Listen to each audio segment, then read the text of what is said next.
G5 अब कैसे काम कर रहा है, इसको एक करंट अफेयर्स के इवेंट से समझ लीजिए।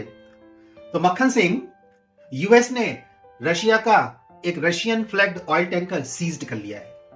ये ऑयल टैंकर कहां पे सीज करा गया है? अटलांटिक ओशन में। ये ऑयल टैंकर किससे लिंक्ड था? वेनेजुएला से। वेनेजुएला कहां पड़ता है? वेस्टर्न हेमिस्फीयर में। मोनो डॉक्ट्रिन और करंट की डोनाल्ड डॉक्ट्रिन के अंतर्गत ये वेनेजुएला कहां पड़ेगा? पूरा का पूरा वेस्टर्न हेमिस्फीयर में, जिसको यूएस अपनी टेरिटोरियल एक्सेस में क्लेम्ड करता है।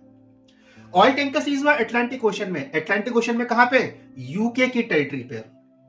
यूके की टेरिटरी में यूएस की मिलिट्री फोर्सेस आती हैं, एक ऑपरेशन करती है और रशिया का फ्लैग्ड ऑयल टैंकर को सीज्ड कर लिया जाता है। यानी कि रशियन सोवरेनिटी पे एक प्रकार का यूएस का अटैक था। अब मैं अगर ये कहूं ये खेल मिलकर खेला गया है तो कैसा लगेगा? यूएस का मिलिट्री ऑपरेशन हुआ अगेंस्ट रशिया, लेकिन टेरिटोरियल एक्सेस किसने दिया? यूके ने। रशिया यूरोप में एक वॉर लड़ रहा है यूक्रेन के साथ। यूक्रेन को मिलिट्री और फाइनेंशियल सपोर्ट कौन दे रहा है? पूरा का पूरा यूरोप दे रहा है। अब अगर यूके ने मिलिट्री एक्सेस दिया है अगेंस्ट रशिया यूएस को, तो सीधे सीधे यूरोप में दुश्मनी उसने किससे ले ली? रशिया से। यानी कि रशिया और मिलिटरी एग्रेसिव होकर यूक्रेन में अटैक करेगा, और जब वो एग्रेसिव होकर अटैक करेगा तो उसको और मिलिट्री और फाइनेंशियल सपोर्ट यूरोप की तरफ से आएगा।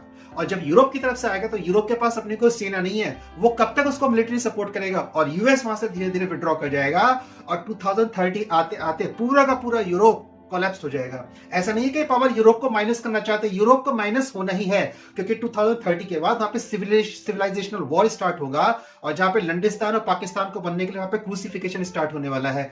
तो यूरोप का भविष्य ब्लैक डार्क है, और जब किसी का भविष्य अंधकार में हो जाता है तो उसके साथ मित्रता अच्छी नहीं आती। क्योंकि लक्ष्मण रावण संवाद में रावण ने लक्ष्मण से कहा कि शत्रु का चयन करो, मित्र एक बार को ढूंढो या न ढूंढो।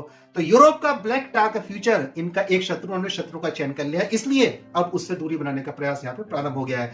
तो G5 इस प्रकार से यहाँ पे ऑपरेशन कर रहा है। अब अगर रशिया अगेंस्ट यूएस कुछ करेगा भी, तो वो ध्यान रखेगा मेरी बात को, वो जो भी एक्टिविटी करेगा वो ईस्टर्न हेमिस्फीयर में करेगा। वेस्टर्न हेमिस्फीयर में रशिया अगेंस्ट यूएस कोई भी यहाँ पे मिलिट्री एक्टिविटी या कोई डेंट यूएस को नहीं पहुंचाने वाला है। इस प्रकार से अब इस G5 ने यहाँ पे वर्ल्ड ऑर्डर में, जियोपॉलिटिक्स में काम करना स्टार्ट कर दिया। और आप देखेंगे इंडिया और चाइना लगातार अपनी साइलेंट कांस्टेंट पोजीशन को मेंटेन कर रही है, क्योंकि चाइना अब ताइवान लेगा तो भारत वहां पे शांत रहेगा, और जब भारत ऑपरेशन सिंधु 2.0 करेगा और बांग्लादेश को ठीक करेगा तो ये सारी की सारी चारों की चारों पावर यहां पर शांत रह जाएंगी। इसे बोलते हैं जियोपॉलिटिक्स, जहां पे हम अपने ही मित्र को गिद्ध की तरह नोच नोच के खा लेते हैं जब वो किसी काम का ही रहता है। तो इस समय यूरोप अब यूएस के किसी काम का रह नहीं गया। 2030 तक इसका बस कुछ ऑप्शन बचा हुआ है, इसके बाद वह भी समाप्त होने वाला है। चैनल को सब्सक्राइब करिएगा, वीडियोस को लाइक करिएगा और अपने कमेंट्स यहाँ पे लगातार करते रहिएगा। Thank you.